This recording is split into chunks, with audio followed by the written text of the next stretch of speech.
affranchi, libéré par les sang de Jésus, mon sauveur. Bonjour à tous et bienvenue sur l'émission Jeunesse Affranchie.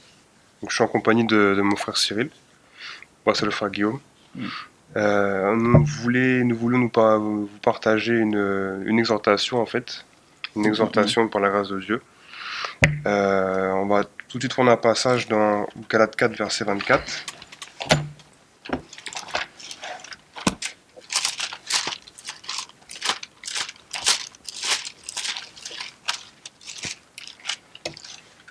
Cette exhortation portera sur, c'est un peu une semi-étude biblique sur le caractère de Lot en fait, sur le caractère de Lot.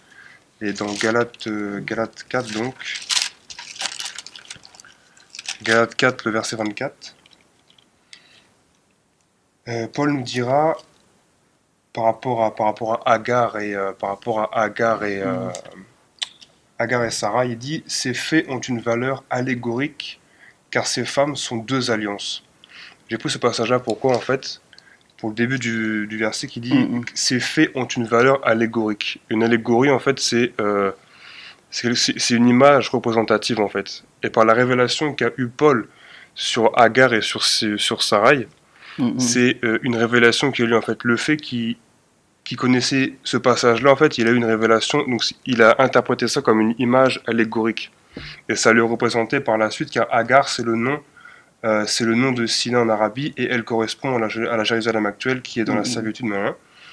Et un petit peu plus haut, l'une du mont Sina enfantant pour la servitude, c'est Agar. Car ces femmes sont deux alliances, en fait. Et j'ai pris ce passage-là, pourquoi, en fait, comme on va commencer une semi-étude biblique par rapport à Lot, il y a des faits en fait, des faits que Lot a commis et ça représente aussi des images allégoriques. Ça représente aussi des images allégoriques dans le sens où ça représente aussi parfois le comportement que nous-mêmes on a en fait dans notre vie chrétienne. Et en l'occurrence, comme on le sait un peu tous, Lot, par rapport à Abraham, Lot paraissait plus pour être un chrétien qui était charnel, qui marchait par la vue. Et Abraham était un chrétien dit spirituel qui marchait, qui attendait la cité qui avait de solides fondements. Donc sans plus tarder, on va commencer par quelques points. Donc dans Genèse 11.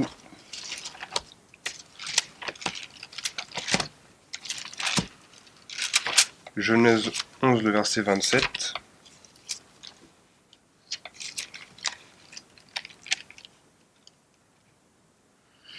Voici la postérité de Térak. Térak engendra Abram, Nachor et Haran.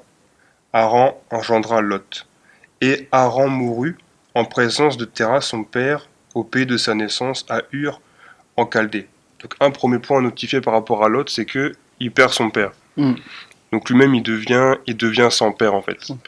Sans père. Et on va voir par la suite que Lot, c'est lui qui va suivre Abraham. C'est pas Abraham qui va le prendre sous son aile. C'est pas Abraham qui va lui dire viens avec moi en fait. C'est Lot qui suit Abraham. On va prendre les versets, donc c'est dans Genèse 12, verset 4.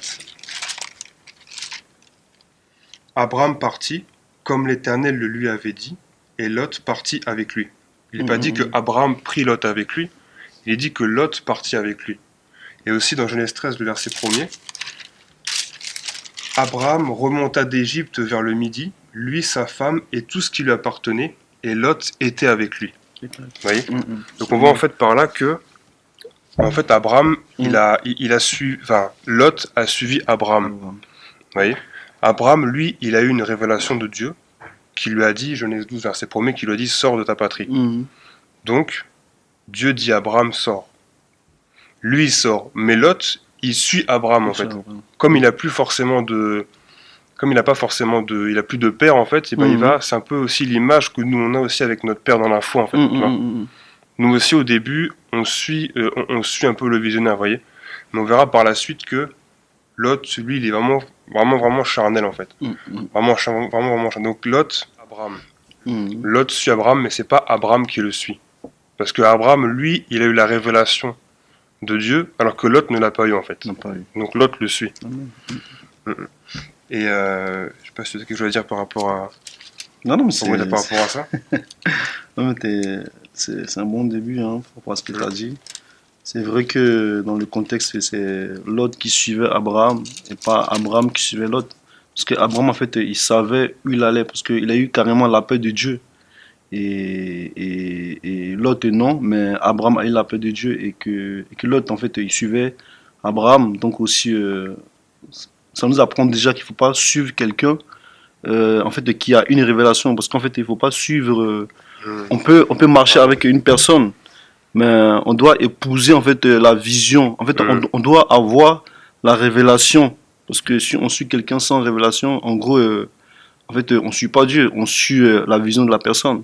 Amen. Et même si on suit, voilà, on peut être dans un ministère pastoral, etc., mais on doit épouser la révélation. Il faut qu'en fait Dieu nous révèle en fait ce ministère, en fait la vision, pour que nous, on soit pleinement. Parce que si on suit la vision sans vraiment avoir la révélation des visions, en gros, on suit l'homme en fait. Donc c'est pareil hein, donc, par rapport à ça. Hein, donc on va continuer. De toute façon, on verra bien les conséquences de celui-là. Amen, amen. Amen, mais c'est vraiment un point important aussi. Hein. Vraiment, l'autre, c'est l'archétype en fait du chrétien charnel qui suit l'homme, qui suit un homme qui lui-même a une vision sans lui-même avoir eu la vision. La vision. Parce que si Dieu aurait voulu que ça paraisse important de dire que Lot avait lui-même eu une révélation de Dieu qui suive Abraham, ça aurait été écrit. Or là, c'est pas écrit. Il est simplement écrit que Lot a suivi Abraham. Amen, amen, amen. Oui. Et aussi, aussi frère, dans Genèse 12, quand la Bible dit, l'Éternel dit à Abraham, va-t'en de ton pays, de ta patrie et de ta maison et de ton père. En fait, d'autres versions disaient, va pour toi. Donc en gros, Dieu dit, va pour toi. En fait, il ne dit pas, va avec telle personne, il dit, va pour toi. Et on savait que déjà Abraham avait sa femme Sarah. Donc en gros, c'était simplement sa famille, quoi. Parce que la Bible dit que ouais, l'homme qui quittera son père, sa mère, il s'attachera et les deux formeront une seule chair. Donc en gros, quand Dieu dit va pour toi, en gros, va avec ta famille, mais pas forcément avec ton neveu. Donc on voit encore vraiment que c'était un appel personnel. Parce que Dieu dit va pour toi. D'autres versions disent pour toi. Donc ça voit encore qu'un appel c'est personnel. C'est pas accompagné. Enfin, à moins que Dieu, des fois, il permet que. Mais là, on voit que vraiment que c'était personnel. Parce que la Bible dit va, tu vois, va-t'en. Donc deux versions disent va pour toi. Amen. Amen, amen, amen. Un autre point aussi à stipuler dans Genèse 12.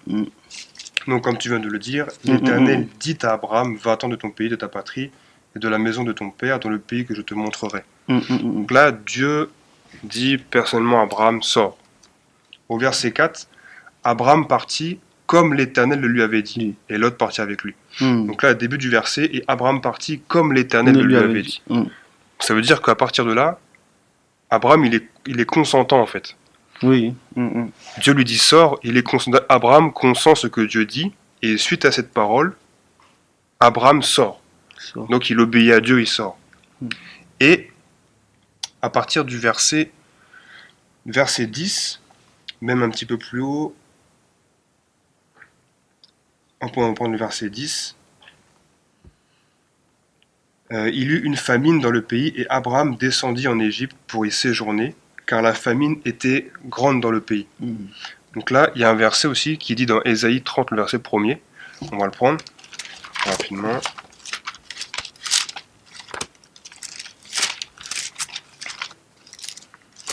Là, en fait, dans le passage, il n'est pas stipulé que Dieu dit à Abraham, de la même manière qu'il lui a dit sors de ta patrie, de ta maison, va dans le pays que je te montrerai.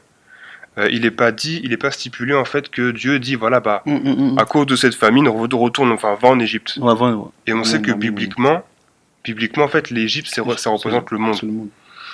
Donc là, Ésaïe 30 le verset 1er. Malheur, dit l'Éternel, aux enfants rebelles qui prennent des résolutions sans moi et qui font des alliances sans ma volonté, pour accumuler péché sur péché, verset 2, qui descendent en Égypte sans me consulter, pour se réfugier sous la protection de Pharaon, et chercher un abri sous l'ombre de l'Égypte. Donc là, en fait, on voit que Abraham, à cause de la famine, il y a un verset un peu plus haut, en fait, je crois que c'est le verset 9, qui parle de ou un autre passage, en fait, que Abraham, il met sa tente à Negueb. À Mm. Negueb, en fait. Et il doit aller à Negueb. Et en fait, c'est Negueb. Ça représente, d'un point de vue allégorique, Mm. notre marche, en fait. Et la famine qui intervient entre les deux, ça peut aussi être l'image des épreuves, en fait. Des épreuves. Mm. Des épreuves qu'on peut rencontrer sur notre chemin, en fait. Mais Mm, là, le mm, mm, problème, en fait, c'est que Abraham, il a même pas cherché, en fait, à consulter Dieu. Oui. Il a pas consulté Dieu, en Mm, fait. mm, mm. Et donc, il est descendu en Égypte sans le consulter. Donc, Sans c'est le l'image, en consulter. fait, que quand une épreuve parfois survient dans notre vie, Mm. on cherche souvent, donc, on va se réfugier sous l'ombre du pharaon, en Ouais, fait, pharaon. à l'ombre de l'Égypte. Mm. Parfois aussi, on peut manifester ça, en fait, vouloir aller se réfugier dans le monde. Or, le monde nous apporte que de soucis, que des tracas. Et on le voit à la suite de ce verset-là, enfin, à la suite de ce passage-là, où il renie sa femme, en fait. Il dit, voilà, dis pas que t'es ma femme, dis que t'es ma sœur. Mm, mm, mm, Voilà. Amen, amen, amen. Donc amen. aussi, tu vois, en fait, le monde aussi, il n'y a rien de propre dans le monde, en fait. Mm, mm, Et mm, suite à amen, ça, amen. au verset, donc, Abraham retourne en Égypte, il se réfugie en Égypte, c'est l'image du monde. Mm. Et dans le monde, en fait, il reçoit des biens. Il reçoit des biens. Verset 16, il traita bien Abraham à cause d'elle, donc à cause de la femme d'Abraham. Et Abraham reçut des brebis, des bœufs, des ânes, des serviteurs et des servantes, des ânesses et des chameaux. Vous voyez? Mm, mm, Et Genèse 13, le verset 5. Lot, qui voyageait avec Abraham, avait aussi des brebis, des bœufs et des tentes. Vous voyez? Donc Mm. en fait, de ce passage-là, en fait, ce qu'on peut en retirer, c'est que Abraham, en allant en Égypte, il a récupéré des biens d'Égypte, en fait. Mm. Il a récupéré des biens du monde qu'il a gardés pour lui, en fait. C'est l'image aussi qu'il a ramené des choses du monde. Il a ramené des biens du monde, en fait. Il a ramené des choses du monde. Et c'est ces mêmes biens, en fait, qui vont être à la source du conflit avec Du conflit. Lot. C'est Amen, amen. c'est ce qui va être la source, la racine du conflit avec Lot, en fait. Parce que Mm. leurs biens vont être là et ça va être la source du conflit. Mm, mm. Et même aussi, ce que j'en ai compris aussi allégoriquement, c'est que dans Genèse 16, le verset 3,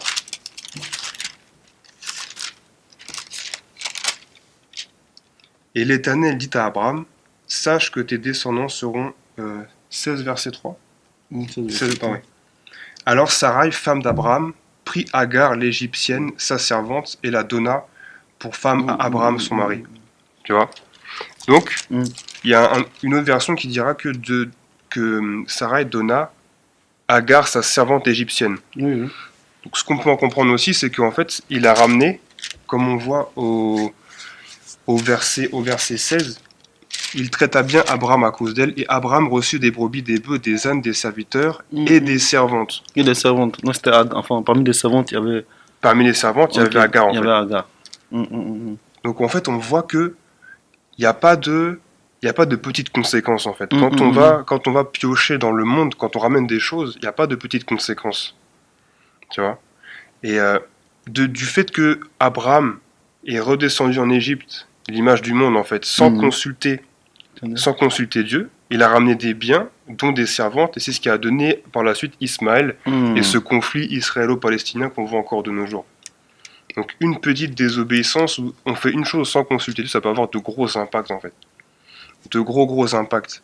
Et il n'y a pas de petites conséquences, en fait. Retourner dans le monde, il n'y a pas de petites conséquences.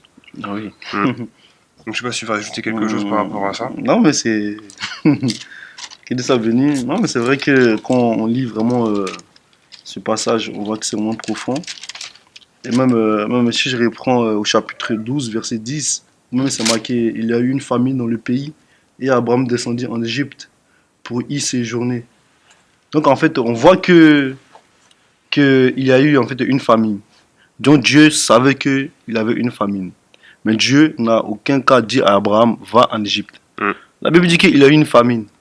Mais c'est Abraham qui a pris la décision de retourner en Égypte, d'aller en Égypte. Donc, cela veut dire aussi que des fois, Dieu permet des choses. Le désert, Dieu permet les épreuves, comme tu l'as bien souligné. Il peut y avoir des épreuves, il peut y avoir le désert. Mais dans ces épreuves, dans le désert, en fait, Dieu nous regarde. Mm. Dieu attend, en fait, Dieu, il veut voir ce que nous, on va faire. Et nous, normalement, en tant qu'enfants de Dieu, la première solution, c'est d'aller consulter l'Éternel. D'aller, parce que la Bible dit quoi? Confie-toi en l'Éternel. Tu vois, en fait, c'est d'aller se confier direct. Parce que Abraham, il devait dire à l'Éternel, il y a la famine, etc. Non, non, non. Qu'est-ce que je dois faire? Je pense que Dieu n'aurait jamais dit, va en Égypte. Tu vois, Dieu l'aurait guidé. Donc aussi, tu vois, c'est un autre thème, je peux dire, en fait, le fait de ne pas se confier en Dieu, de prendre des résolutions, comme tu as bien dit par rapport à Ésaïe, sans Dieu, ça met des conséquences. Parce que moi, je pense que s'il aurait consulté l'Éternel, il n'aurait pas vu l'histoire d'Agar, Ismaël, tout ça. Comme quoi, tu Hein? vois. On ne serait pas arrivé à là. Donc, c'est très important, nous, enfants de Dieu, même si on passe par des épreuves, même si on est dans le désert, on doit attendre ce que Dieu dit. On ne doit pas prendre des décisions comme cela. Ah oui, ma situation. Oh non, Dieu ne comprend pas. Ou je sais pas, ma situation. Oui, Dieu sait que je souffre. Non, mais il faut que je fasse ça. Non, mais il faut que... Non. Attends ce que Dieu va te dire. Dieu sait que tu souffres. Tu vois? Dieu sait que tu passes dans une, voilà, dans une situation. Il y a la famine. Il y a la souffrance. Mais attends ce que Dieu va te dire. Attends, écoute Dieu. Parce que si tu fais des choses sans Dieu, il aura toujours voilà, des impacts.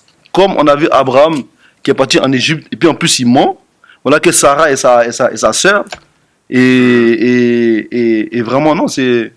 Amen, amen. Vraiment, il est béni vraiment le Seigneur que c'est encore une raison de plus de vraiment se confier en Dieu et de ne pas faire des choses sans Dieu.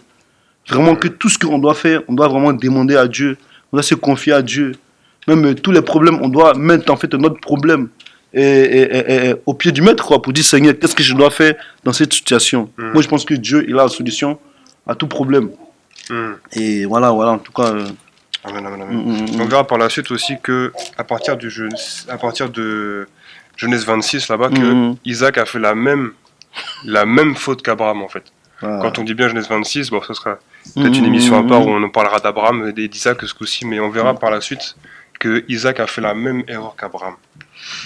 On va rester centré sur Lot. Donc on a vu que voilà, les biens qu'ils ont ramenés d'Égypte, ça a eu des grosses conséquences, notamment avec Agar et Ismaël.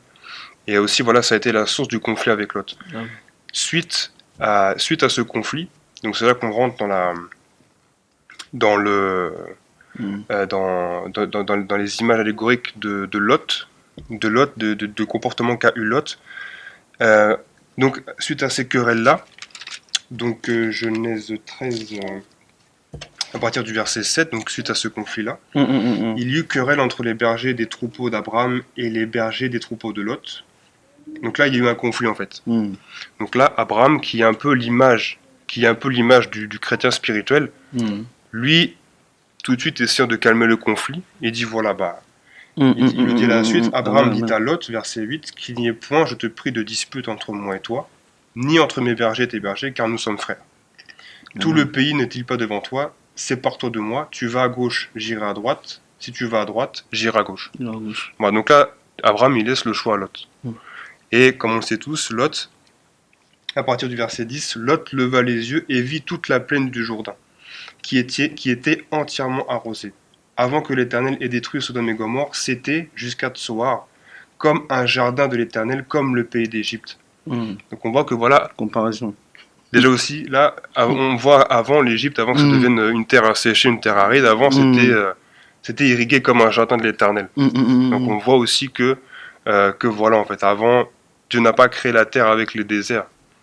Dieu n'a jamais créé les déserts. Dieu crée les choses parfaitement, en fait. Il n'a jamais créé les déserts. Bref, ce sera un autre sujet, un autre thème.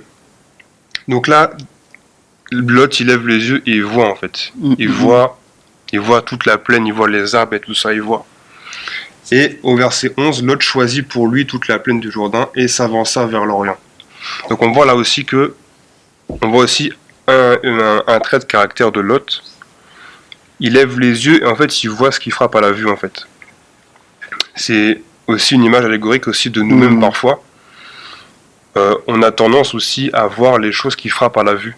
On a tendance à pas forcément chercher en fait la volonté de Dieu en fait. Parce que Dieu parfois peut nous demander parce que Satan aussi il fait des propositions aussi des fois. Et des fois ça paraît beau comme ça en apparence, mais au fond c'est pourri en fait. C'est que des soucis, que des ennuis. Mais là en fait voilà, Abraham lui, Et Abraham, il a proposé à Lot, et Lot, il a choisi vraiment ce qui frappait à la vue, en fait. Ce qui a frappé à la vue. Et donc Lot choisit. Et Abraham, lui, on voit aussi après à la suite, on voit que au verset 14, l'Éternel dit à Abraham, donc on a vu aussi que Lot est parti, donc verset 14, l'Éternel dit à Abraham après que Lot se fut séparé de lui. Donc on voit en fait que avant que Dieu ne parle à Abraham, il y avait Lot qui bloquait en fait. Il y avait Lot qui bloquait. L'Éternel dit à Abraham après que Lot se fut séparé de lui. C'est-à-dire que Dieu a attendu que Lot sorte, s'éloigne du chrétien spirituel, que le chrétien charnel s'éloigne du chrétien spirituel pour parler en fait. Et on voit que voilà, les chrétiens charnels, donc des fois, parfois, ils bloquent aussi. Ils bloquent aussi. Des fois, on peut donner une vision. Dieu nous donne un point A en fait, et c'est vrai qu'on passe par des bas. Comme on l'a vu, hein, d'Abraham, il allait de Negev à Negev, et entre les deux, il y a eu une famine. Donc voilà, et nous-mêmes en fait, on doit s'efforcer de ne pas être comme l'autre, en fait, pas être des chrétiens charnels, ne pas marcher par la vue en fait. Et vraiment chercher à faire la volonté de Dieu, à chercher à être spirituel en fait, chercher la volonté de Dieu premièrement et ne pas se lancer voilà, sans réfléchir, sans consulter Dieu, des choses comme ça qui frappent à la vue. Parce que nous les hommes, on aime bien tout ce qui brille, on aime bien tout ce qui est luxueux, tout ce qui est beau. Et voilà, je sais pas si tu veux rebondir aussi. Moi, c'est intéressant. Franchement, j'ai béni le Seigneur. Et par rapport même à ce que tu as souligné, moi, je vais parler en fait de l'aspect par rapport à la chair, par rapport à la chair et par rapport à l'esprit. Donc, dans ce passage, à partir du chapitre 13, verset 5, quand on descend jusqu'au verset 13, quoi, on voit vraiment que Abraham est vraiment quelqu'un de spirituel. Parce que ça est aussi, dans ce sens-là, je peux dire, parce que la Bible dit, on va à partir du verset 8, Abraham dit, voilà, attends, point de prière, les disciples, tous les pays. Non, à partir même du verset 5, la Bible dit, Lot qui voyageait avec Abraham avait aussi des brebis, des bœufs et des tentes. Donc ça veut dire, la Bible dit que Lot aussi avait tout ce que Abraham avait. Donc Lot était devenu très riche aussi. Parce que la Bible dit que tellement les deux ils étaient riches, ils ne pouvaient pas être ensemble. Même, en fait, ils ne pouvaient pas rester sur le même terrain. Parce que les deux ils étaient devenus grands. Et là, je me souviens d'un passage qui dit qu'on ne peut pas avoir 2 mètres. Parce que 2 mètres, en fait, tu vois, et c'est impossible. On ne peut pas avoir 2 mètres. Parce qu'il y a, en fait, on va haïr l'autre et aimer l'autre. Donc, en gros, il ne peut pas avoir 2 capitaines dans un bateau. Il a toujours un chef. Et en fait, deux chefs à la fois, en fait, ils ne peuvent pas parce que voilà, ils vont toujours se concurrencer. Donc, ça se voit vraiment que c'est nous, en fait, et ça arrive à nous, en fait. Nous, en nous, il y a la chair, il y a aussi l'esprit. Il y a la chair, il y a aussi l'esprit. Même si on vit une vie chrétienne, à un certain moment, on doit se séparer de la chair. Parce que la chair, elle grandit. L'esprit aussi grandit. Mais il y a un certain moment, il faut qu'il y ait séparation. Parce qu'on voit que, parce qu'au début, au verset 12, dans le chapitre 12, Dieu dit à Abraham, va-t'en, etc., etc. Maintenant, on voit du verset 12 au verset 13, Dieu ne parle pas à Abraham, jusqu'à ce que Abraham se sépare avec Lot. Donc, en gros aussi, ça se voit que nous, en fait, on doit se séparer de la chair. Amen. Parce qu'en nous, en fait, il y a la chair, parce qu'à chaque fois qu'on grandit, à chaque fois que, voilà, qu'on vit, la chair prend place, et l'esprit aussi essaie de grandir. Donc, en fait, l'esprit et la chair ne peuvent pas collaborer ensemble. À un certain moment, il y a querelle. Tu vois, il y a querelle à un certain moment. Donc, soit on devient charnel, parce que la chair domine, ou soit c'est l'esprit qui domine, parce que les deux ne peuvent pas être ensemble. C'est impossible, à un certain moment, c'est un choix. Et là, Abraham, il arrive avec l'autre, il a dit, non, non, il faut, on choisit. On ne peut pas marcher ensemble. Moi, je pense que nous aussi, les chrétiens aussi, ça nous enseigne aussi que dans notre vie chrétienne, on doit faire un choix. Parce que tant qu'on sera dans cet état, en fait, Dieu ne peut pas nous parler. Et aussi, voilà, il aura toujours des querelles. Parce que la chair veut dominer et l'esprit veut dominer. À un certain moment, on doit se séparer de la chair. Et aussi, vraiment, c'est vraiment imagé, vraiment que Abraham, vraiment, c'est spirituel. Parce que aussi, parce qu'en en plus, vraiment, Abraham, c'est. J'aime vraiment Abraham, parce qu'Abraham est vraiment spirituel, parce qu'il voit les choses de loin. Hmm. Parce qu'au verset 8, la Bible dit, Abraham dit à Lot, qu'il n'aille point, hein, qu'il n'aille point, je t'ai pris de discuter entre toi et moi, ni entre mes bergers et tes bergers, tu vois, car nous sommes frères. Donc Abraham, il a dit, non, non, non, parce qu'il a vu, de loin, il a dit, non, non, non, parce que là, je sens que ça va aller loin. Donc pour éviter ça, mon ami, je veux pas qu'on ait des trucs, prends ton chemin, je prends mon chemin. Donc, en gros, déjà, c'est l'homme spirituel qui évite déjà. Il voit le mal de loin. Éviter le conflit, ouais. Tu vois, il voit le mal de loin et ça, c'est un homme spirituel. Mais en fait, l'autre, en fait, il n'était pas spirituel. Et aussi, on voit aussi que l'autre, comme Abraham a dit, fait un choix. Lui, il n'aime pas penser à Abraham. Hein. Il a pensé, lui, en fait, à son, voilà, à lui, quoi. Il a vu la plane, tu vois, là, il a dit, non, moi, je prends ça. Il n'aime pas. Parce qu'il pouvait dire, en fait, oh non, mon oncle, non, on ne peut pas se séparer, parce que c'est à cause de toi, je suis venu comme cela, c'est toi qui m'as aidé. Voilà, il pouvait reconnaître ce que Abraham a fait pour lui. Donc, en gros, il n'est même pas reconnaissant. Donc, on voit vraiment que lui, voilà, est vraiment, c'est ça, en fait. Amen. Tu vois, donc, par rapport à ça que je peux rajouter. Amen, amen, amen. Un autre point aussi par rapport à l'autre qui, visiblement, comme on vient de le voir, en fait, était attiré par tout ce qui frappait aux yeux. Donc il était attiré par charnellement, en fait, parce que le monde propose, en fait. Et on va voir aussi dans Genèse, toujours Genèse 13, le verset 12. Abraham habita dans le pays de Canaan, et Lot habita dans les villes de la plaine et dressa ses tentes jusqu'à Sodome. Il y a une version qui dira en fait, donc là, il habite dans la plaine, il n'habite pas encore à Sodome et Gomorrhe. Ça, hein. Il habite dans les plaines, et je sais pas qu'est-ce que dit ta version. La Bible dit, c'est au 12, non? Ouais, verset 12, ouais. 12, la Bible dit, Abraham habita dans le pays de Canaan, et Lot habita dans la ville de la plaine, et dressa ses tentes jusqu'à Sodome. Ok, il y a une version qui dirait en fait qu'il dresse ses tentes en direction, en fait. En direction. En ok. direction, ça veut dire en fait, il n'est pas encore dans le monde, il n'est pas encore à Sodome, mais il met ses tentes en direction. Donc, c'est comme s'il avait l'intention d'y aller en fait. Parce que le verset aussi nous dit, il y a un verset juste avant, dans les chapitres précédents, qui dit en fait que Sodome en fait était de grands pécheurs devant l'Éternel en fait. Et c'était de grands pécheurs en fait. Donc ça veut dire que, en fait, il le savait, enfin, c'est le verset 13. Les gens de Sodome étaient méchants et de grands pécheurs contre l'Éternel. C'est-à-dire que si c'est écrit, c'est-à-dire qu'il le savait en fait. Il le savait que c'était des grands pécheurs. Mais là, ça l'a pas empêché de mettre ses tentes en direction de Sodome. C'est-à-dire qu'il avait l'intention d'y aller en fait. Et on le voit par la suite à Genèse 14, le verset 11 et 12. 11 et 12, les vainqueurs enlevèrent. Donc là, en fait, Sodome se fait attaquer par un roi. Les vainqueurs enlevèrent toutes les richesses de Sodome et de Gomorrhe et toutes leurs provisions, et ils s'en allèrent. Ils enlevèrent aussi avec ses biens Lot, fils du frère d'Abraham, qui demeurait à Sodome.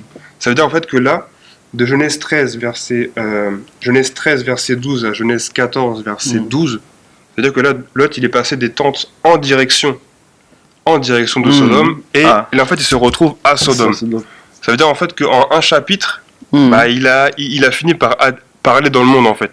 Et c'est l'image aussi que le monde petit à petit nous attire. Et si on est charnel, en fait, le monde nous attirera toujours. Vous voyez? Et il avait mis ses tentes. Donc, il était pas encore dans le monde, mais il avait encore un pied dedans. Il avait mis ses tentes en direction d'eux. Tu vois? Donc il a été attiré par le monde. Et donc il était dans le monde en fait. Il était dans le monde en fait sans y être. Vous voyez? Donc là, c'est l'image qu'on peut retenir de Lot aussi. Que voilà, il marche parce que voit sa vue et il avait l'intention de retourner dans le monde en fait. Mais la Bible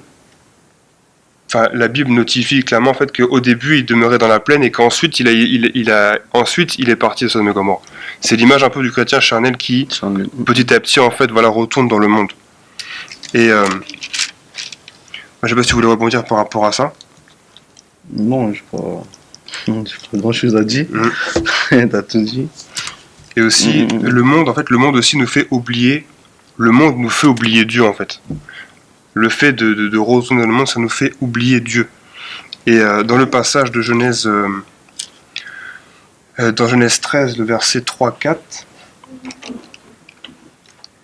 il dirigea ses marches du midi jusqu'à Bethel, jusqu'au lieu où était sa tente au commencement entre Bethel et Haï. Donc là, c'est le retour d'Abraham en fait. Et c'est Genèse 12, verset 9. Donc Abraham continua, donc ça c'est l'image aussi, on reprend le passage d'Abraham, c'est l'image aussi que parfois, parfois, quand on retourne dans le monde, ça nous fait oublier Dieu en fait. Donc Genèse Genèse 12, verset 9, Abraham continua ses marches et s'avança vers le midi. Au verset 10, il y a la famine qui retourne dans le monde et à aucun moment en fait il est écrit en fait qu'il priait dans le monde en fait. Mais ensuite, Genèse 13, le verset 3 et 4, il dirigea ses marches du midi jusqu'à Bethel, jusqu'au lieu où était sa tente au commencement. Au commencement entre Bethel et Haï, au lieu où était l'autel qu'il avait fait précédemment en fait. Vous voyez? Donc en gros en fait il était dans le monde mais il est retourné, mais en fait on oublie Dieu. Il n'est pas dit en fait que Abraham invoqua Dieu durant son séjour en Égypte. On voit que Abraham quand il a séjourné en Égypte, à aucun moment il est écrit en fait qu'il a prié Dieu. Mais quand il est sorti d'Égypte, il est dit, voilà, au lieu où était l'autel qu'il avait fait précédemment. Et là, Abraham invoqua le nom de l'Éternel. C'est-à-dire qu'en fait, quand tu es dans le monde, en fait, tu oublies Dieu. De la même manière, pareil pour Lot qui, petit à petit, retourne dans le monde. Vous voyez, en fait, quand on retourne dans le monde, ça nous fait oublier Dieu, en fait. Ça nous fait oublier Dieu. Je ne sais pas si tu as quelque chose à dire aussi par rapport à ça. Moi, c'est par rapport à... Je suis en train de lire dans Genèse 13, là. Genèse 13, où en fait, Genèse 13, à partir de 12, la Bible dit, Lot leva les yeux et vit toute la plaine du Jourdain qui était entièrement arrosée. Maintenant, dans le même chapitre, quand tu prends au verset 14, la Bible dit, l'Éternel dit à Abraham, après que Lot se fut séparé de lui, lève les yeux, eux, du lieu où tu es, et regarde vers le nord et le midi, vers l'Orient et l'Occident. Donc, on voit que, verset 10, la Bible dit que Lot leva les yeux. Tu vois, Lot, il lève les yeux. Même pour Abraham, c'est Dieu qui dit à Abraham, lève les yeux et regarde. Donc, en gros, pour Abraham, c'est Dieu qui les dirige. Dieu dit, lève tes yeux et regarde là-bas. En gros, pas ta direction. Tu vois, tu dois aller où moi je te dis d'y aller. Ok, l'autre lui-même, en gros, tu vois, c'est lui-même qui décide. Parce que l'autre lui-même, il lève ses yeux. Donc en gros, lui-même, tu vois, de sa compréhension, lui-même, genre, tu vois, voilà, tu vois, il fait son schéma. Mais Abraham, c'est pas de lui-même, c'est Dieu lui-même qui lui, en fait, tu vois, qui dirige son chemin qu'il doit suivre.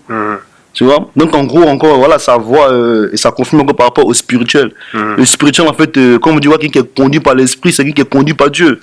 Donc, c'est pas lui-même qui décide où il doit aller, mais c'est Dieu qui décide, en fait, voilà, où tu dois te diriger. Et voilà, et encore, parce que j'ai essayé de penser là quand j'ai lu ça. Donc, vraiment, c'est. On voit même que par rapport à ce que tu dis, en fait, que Abraham, c'est pas lui qui a levé les yeux, que lui, il a même pas vu la terre où il était, parce que la Bible dit qu'il attendait la cité qui a de solides fondements, en fait. Donc Abraham, il était tellement spirituel qu'il regardait même pas ce qu'il y avait en face de lui, en fait. C'est Dieu qui lui a fait remarquer, en fait, de ce qu'il voulait lui donner, en fait. Donc c'est vraiment une très belle image du chrétien spirituel, hein, gloire à Dieu. Gloire à Dieu. On va voir aussi que Lot, encore une fois, donc c'est l'archétype du chrétien qui est vraiment charnel, en fait, qui s'obstine en fait. Donc on va dans Genèse 14, le verset 11 à 16. Donc on a vu là que Lot finalement avait été s'est retrouvé dans Sodome et il a été enlevé. Et donc à partir du verset 13, et un fuyard vient l'annoncer à Abraham l'Hébreu. Celui-ci habitait parmi les chaînes de Mamré l'Amoréen, frère d'Escol et frère d'Aner, qui avait fait alliance avec Abraham. Verset 14. Dès qu'Abraham eut appris que son frère était fait prisonnier, il arma 318 de ses plus braves serviteurs nés dans sa maison, et il poursuivit les rois jusqu'à Dan. Donc on voit que là, même verset 16, il ramena toutes les richesses, il ramena aussi Lot, son frère, avec ses biens, ainsi que les femmes et le peuple. Donc là, Lot s'égare dans le monde, Abraham, on sait qu'il s'est tenu à la brèche. Il s'est tenu à la brèche, il aurait très bien pu dire, voilà, non, moi, Lot, il a fait sa route, c'est plus mon problème. Mais par amour de son frère, de son neveu, il va quand même, il retourne le chercher, en fait. C'est l'image aussi parfois de nous-mêmes, en fait, voilà. Nous-mêmes, en fait, par nos prières, par nos supplications, en fait, on peut ramener des gens qui s'égarent comme ça dans le monde.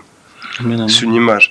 Mais moi, ce que je retiens, c'est plus par la suite aussi. C'est Genèse. Donc là, il est dit en fait qu'il le ramène en fait. Il le ramène. Il le ramène. Et Genèse verset 19. Genèse 19, pardon, excuse-moi. Genèse 19, verset 1er.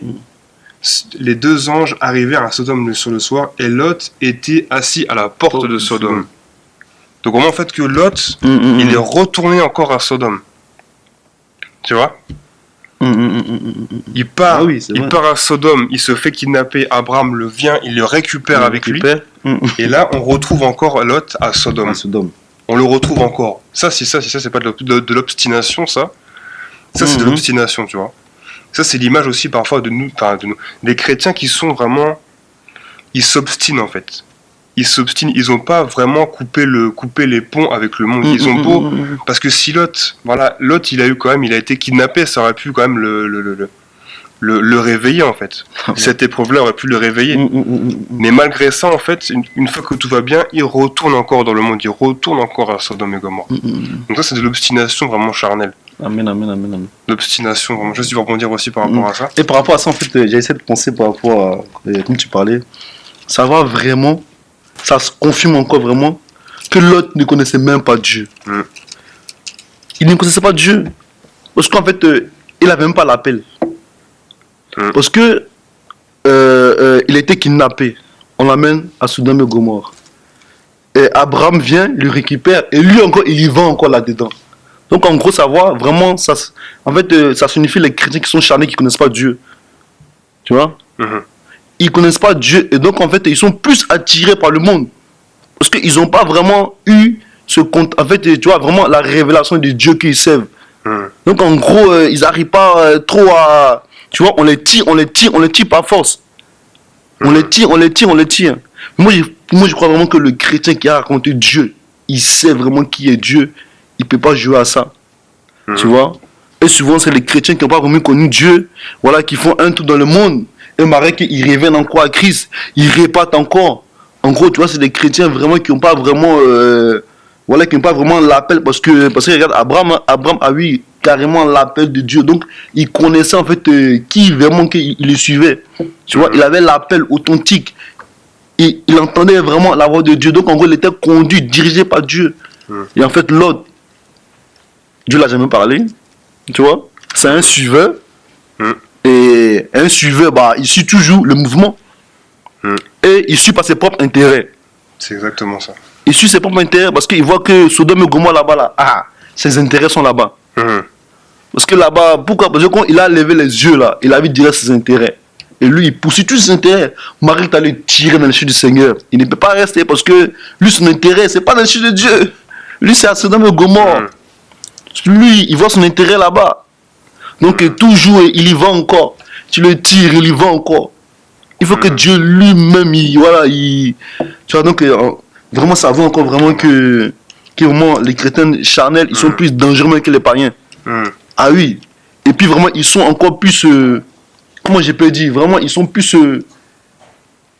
dus encore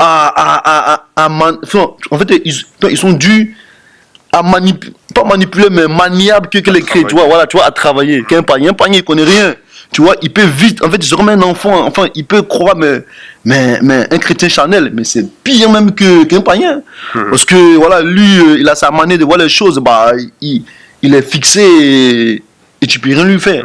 Donc, un chrétien, voilà, il peut peut-être te découvrir, tu vois, voilà, tout ça, mais le chrétien charnel, il croit qu'il connaît, il croit que tout ce qu'il fait, c'est bien, et c'est encore pire, quoi, en gros. Bah, comme l'autre, à chaque fois, on l'enlève, il répare, jusqu'à ce que vraiment, voilà, tu vois, donc...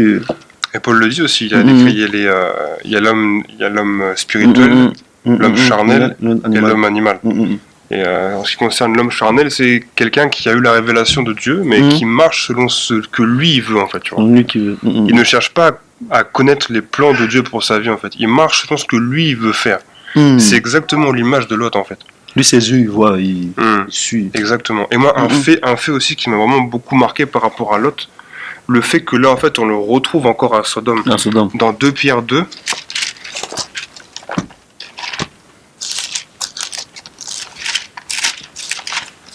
Là, il y a plusieurs points aussi qui m'ont vraiment marqué, en fait. C'est le premier point qui m'a marqué par rapport à ça, le fait qu'il quitte Sodome, il part, il revient, il retourne encore à Sodome. Malgré ça, en fait, la Bible le considère comme un juste.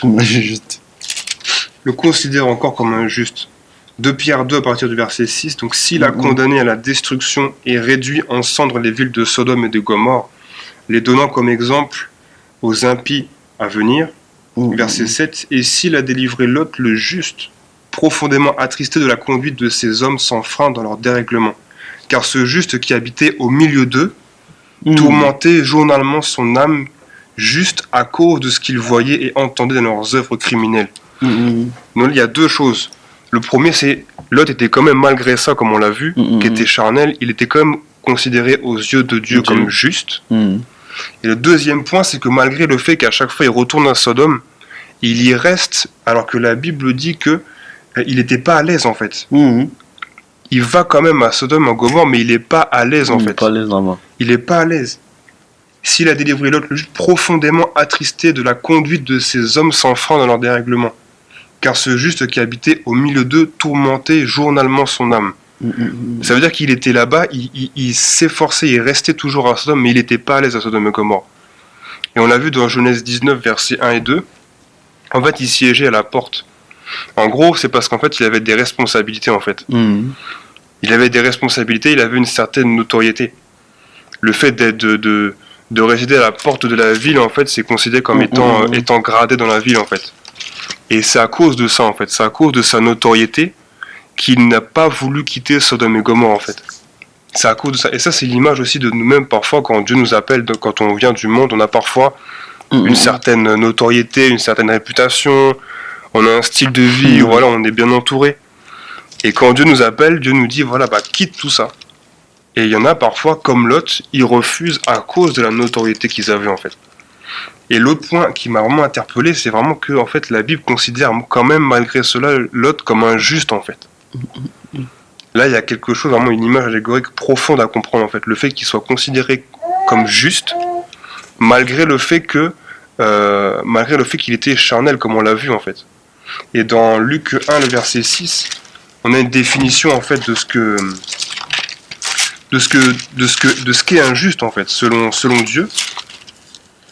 Donc là, ça nous parle de 1, verset 6, même à partir du verset 5. Verset 5. Du temps d'Hérode, roi de Judée, il y avait un sacrificateur nommé Zacharie, de la classe d'Abia. Sa femme était d'entre les filles d'Aaron, elle s'appelait Élisabeth. Tous deux étaient justes devant Dieu, observant d'une manière irréprochable tous les commandements et toutes les ordonnances du Seigneur. En gros, pour être considéré comme étant juste aux yeux de Dieu, il faut appliquer la loi, il faut respecter les commandements, en fait. Donc, à comprendre par là, en fait, que malgré le fait, si notre point de vue est bon, ça veut dire, en fait, que Lot, qui était juste, ça veut dire que malgré le fait qu'il soit charnel, en fait, ça veut dire qu'il respectait quand même les commandements, en fait. Et c'est pour cela, en fait, on sait qu'il a été délivré on va le voir après, mais tu vois, vraiment, c'est le fait qu'il était juste, en fait, tu vois, ça m'a... Je sais pas à quoi ça te fait penser, si ça t'énumère quelque chose, le fait qu'il soit considéré juste, ou même qu'il avait peur de perdre sa notoriété. Non, mais justement, c'est vrai que c'est une question, là, directement, je me pose moi-même, et j'ai pas forcément la réponse, mais j'ai des pensées, mais c'est que, pourquoi en fait, que la Bible dit que l'autre était considéré comme juste, en voyant son parcours, on peut dire, ouais, il est charnel, et non, etc. On peut se poser la question, oui, mais s'il était vraiment juste, en fait, il ne serait pas retrouvé là-bas. Tu vois, il serait resté auprès d'Abraham. Et il y a beaucoup de questions à se poser, que encore c'est encore un autre truc encore. Donc je vais pas entrer là-dedans après, laisse tomber après, c'est trop... Non, c'est vrai que c'est vraiment aussi c'est une question qu'on doit se poser. Que pourquoi en fait que la Bible dit que l'autre était juste. C'était juste, ouais. Malgré que voilà, on voyait qu'il venait, il répartait. Et Dieu nous le révéla par sa grâce. Amen, On amen, est là, amen, là. amen, amen. Il nous reste 2 points à voir par rapport à Lot. Amen. Genèse 19, on y retourne.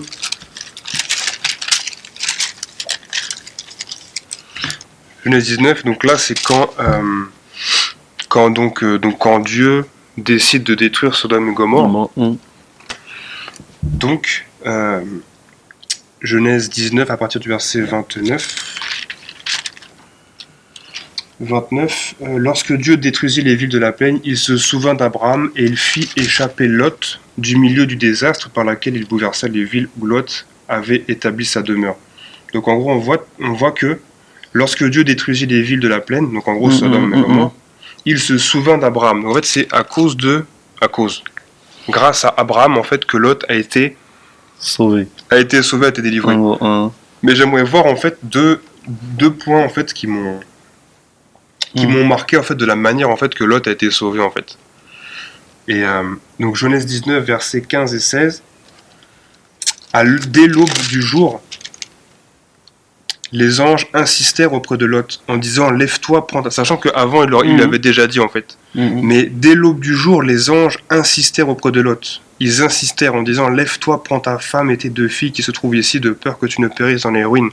Et comme il tardait, Lot il tardait à sortir en fait. Les hommes le saisirent par la main. Et il y a une version qui dit le saisir de force en fait. Ils le saisirent de force, ils le saisirent par la main, lui, sa femme et ses 2 filles. Car l'Éternel voulait l'épargner en fait, à cause d'Abraham en fait. Parce que Dieu, Abraham se tenant devant Dieu, il a dit voilà, Seigneur, voilà, s'il se trouve 50 justes, 45, 40 justes. Et donc là en fait, Dieu a fait une semi-promesse à Abraham en disant voilà, s'il se trouve un juste, je détruirai pas la ville. Donc en gros, pour maintenir cette promesse-là, malgré ça en fait, Dieu, il a missionné 2 anges qui le diront avant dans le passage qu'ils ont été amenés pour détruire Sodome et Gomorrhe, mais il fallait que Lot soit sauvé. Et ce qui est frappant, en fait, c'est... En fait, comme Lot, non seulement il tardait, en fait, mais en plus, il a fallu qu'en fait, que les anges ils le saisissent par la main et qu'ils le tirent de force, en fait. Tu vois ? Et moi, ça me fait penser un peu à vraiment ces chrétiens qui sont tellement attachés au monde que même Dieu lui-même, il faut qu'il les sorte de force du monde, en fait. Qu'il les sorte de force du monde. Et ça m'a choqué vraiment. Enfin, je sais pas si toi ça t'anime à quelque chose, mais non, moi non, c'est fort parce que là ça me parle là. Et c'est là en fait que je vois que Dieu c'est un Dieu d'alliance. Quand Dieu il fait une alliance avec toi, en fait, parce que la Bible dit quand il fait une alliance avec toi, tu vois c'est des générations, tu vois au moins 10 générations. Et je vois que au départ Dieu il fait alliance avec Abraham. Et Abraham, il prend Lot sans le savoir, il le met dans son alliance à lui. Tu vois? Donc automatiquement, Dieu, vu que Abraham était vu que Lot était dans l'alliance d'Abraham, automatiquement lui aussi, il était protégé par Dieu. C'est pour cela, genre, tu vois, quand Dieu voulait frapper, la Bible dit qu'il s'est souvenu de l'alliance avec Abraham. Amen. Pas parce que Lot était... Non, il s'est souvenu d'Abraham. Et il a envoyé 2 anges. Pas pour discuter avec Lot, pour l'attraper et pour le sortir. Même pas pour discuter, même pas pour dire oh non, on va détruire si tu veux. Non, ils sont pas tous les chercher pour l'attraper, pour le sortir. Et aussi, c'est là aussi, tu vois, comme par rapport à l'alliance que David a fait avec Dieu. Et la Bible dit quoi? Que Dieu, tellement il était hérité comme contre l'autre, le fils de David là, Salomon. Justement, Salomon a fait tellement de bêtises. Vraiment, son cœur, la Bible dit que que vers la fin de son règne, son cœur s'est détourné vers d'autres dieux. Et tellement Dieu avait vraiment, il a voulu détruire son royaume. Il a dit non, à cause de l'alliance que j'ai faite avec ton père, je ne vais pas le faire. Mais une fois que tu quittes le roi, je vais le diviser. Donc en gros, Dieu, il tient en fait, Dieu, c'est un Dieu d'alliance. Amen. Et c'est pour cela, des fois, dans notre famille, Et il y a des frères qui sont protégés, même s'ils font des bêtises, mais Dieu les garde quand même. Même ton enfant, même le mari, il fait des trucs, mais Dieu les garde quand même. Amen. Parce que Dieu, c'est un Dieu d'alliance. Dieu, il veille. Tu vois, même si Dieu pour moi plaisir, mais il te garde parce qu'il a fait l'alliance avec quelqu'un. Mais c'est pour ça, même moi aussi, peut-être je suis là aujourd'hui. C'est que même dans le monde, j'ai fait des bêtises terribles. Mais Dieu a mis sa main parce que aussi peut-être ma mère priait pour moi. Et vu que voilà, il y a une alliance, ou même quelqu'un d'autre a prié pour moi. Et vu que cette personne, hein, genre, tu vois, avait alliance avec Dieu, bah Dieu a fait ça. Donc en gros, le ministère de Dieu, c'est peu. Mais en tout cas, Dieu, vraiment, c'est né d'alliance. Et on voit que vraiment que Dieu, il est prêt à respecter ses alliances. Et tu vois, c'est cette pensée que j'avais pour l'autre. Vraiment que c'était par rapport à l'alliance qu'il avait avec Abraham. Vraiment que c'est pour ça que Dieu, vraiment, il faisait tout possible. Parce qu'Abraham, parce qu'en fait, c'était. Parce que et quand on lit bien, en fait, que c'était le fils de son frère. Tu vois, et en fait, il a appris, parce que son fils était moi, ça, hein. Et en fait, donc, il a pris son neveu, en fait, pour dire que maintenant, tu vois, je suis ton. Voilà quoi, c'est moi maintenant qui. En gros, tu vois, c'est moi maintenant. Voilà, ton tuteur, c'est moi, genre, donc. Et l'autre, en fait, avec Abraham, tu vois, donc, il était sur la protection, sur l'autorité, entre parenthèses, tu vois, d'Abraham. Donc, Abraham ne pouvait pas le laisser, peut-être pas. Donc, il était toujours là en train de dire Seigneur. Donc, peut-être Dieu agit par rapport à ça. Moi, c'est cette pensée que j'avais. Amen. Et un dernier point aussi, vraiment par rapport à la manière dont Lot a été tiré de Sodome, en fait. Un point aussi qui m'a vraiment marqué, en fait, c'est dans Genèse 19, verset 17. Donc ensuite, on va prendre le verset 16. Et comme il tardait, les hommes le saisirent par la main. Donc l'une version dira le saisir de force. Lui et sa femme et ses 2 filles, car l'Éternel voulait l'épargner, ils l'amenèrent et le laissèrent hors de la ville. Après les avoir fait sortir, l'un d'eux dit, un ange donc, sauve-toi pour ta vie, ne regarde pas derrière toi et ne t'arrête pas dans toute la plaine. Sauve-toi vers la montagne de peur que tu ne périsses. Donc là, l'ange, il dit, sachant que c'était des anges qui ont été amenés, qui ont été mis ici par Dieu, l'ange lui dit, tu vas courir la plaine, mais tu t'arrêtes pas sur la plaine, tu vas vers la montagne, tu vas là-bas. Et regardez ce que dit Lot après, pardon. Lot leur dit, oh non Seigneur, voici j'ai trouvé grâce à tes yeux et tu as montré la grandeur de ta miséricorde à mon égard, en me conservant la vie. Mais je ne puis me sauver à la montagne, avant que le désastre m'atteigne, je péris. Donc là on voit que Dieu doute, Lot il doute de ce que Dieu dit en fait. Et à la suite, voici cette ville est assez proche pour que je m'y réfugie, et elle est petite. Oh que je puisse m'y sauver, n'est-elle pas petite? Et que mon âme y vive. Et il lui dit, voilà, je t'accorde encore cette grâce. Je t'accorde encore cette grâce. Là, ce qui m'a marqué, c'est Dieu dit, voilà, tu cours, tu vas vers la montagne. Et Lot, négligent, peut-être par manque de foi, ou peut-être en se minimisant lui-même, il dit non Seigneur, franchement. Et on voit par la suite en fait qu'il va à Tsoar. Et Tsoar, ça veut dire petite, ça représente la petitesse en fait, la petite ville.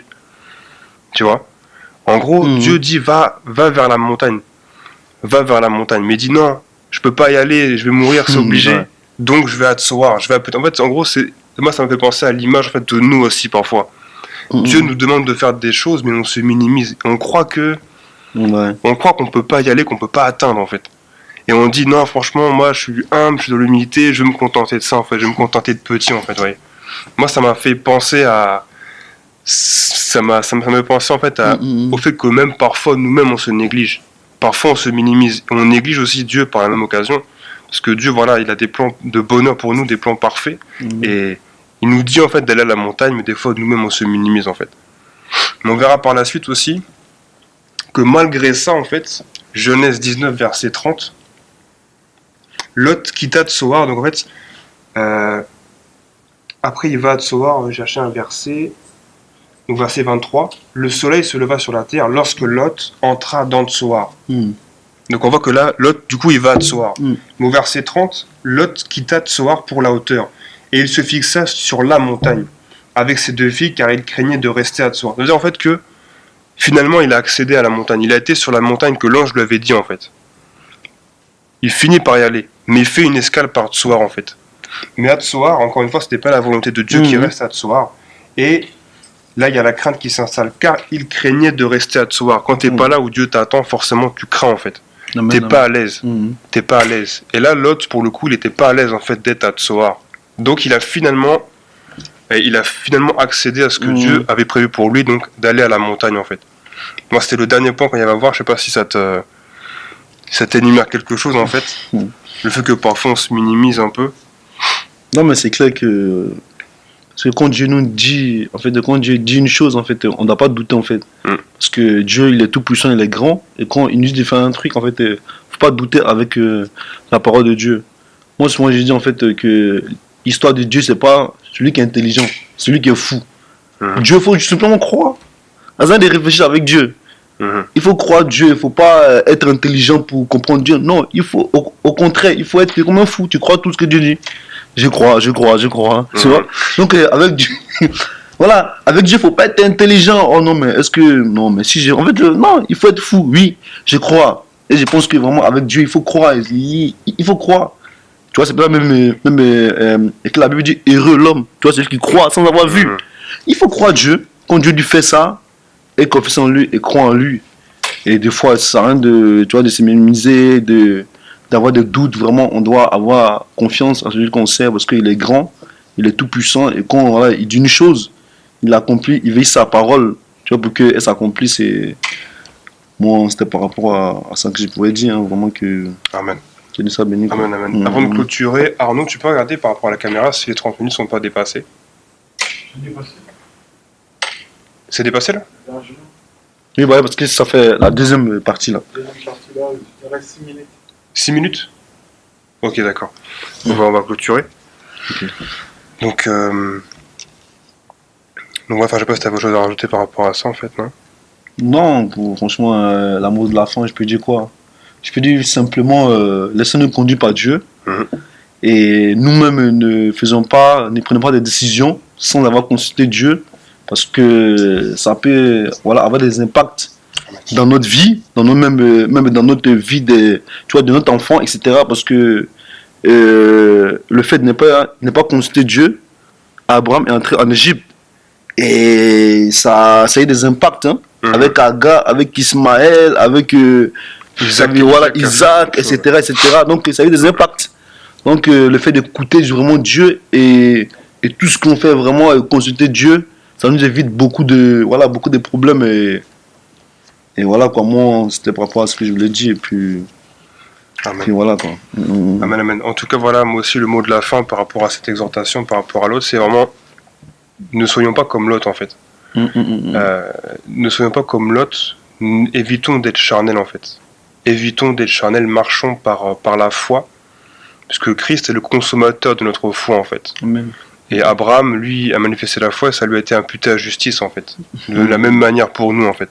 Donc soyons ces chrétiens comme Abraham, des chrétiens spirituels, et non des chrétiens comme Lot en fait, des chrétiens charnels. Donc voilà, on est arrivé à la fin. Merci de nous avoir suivis. Et si vous avez des questions, des remarques ou des propositions pour d'autres thèmes, n'hésitez pas à nous en faire part en commentaire ou voilà. Donc voilà, on arrive à la fin et merci en tout cas de nous avoir suivis et on vous dit à très bientôt. Au revoir.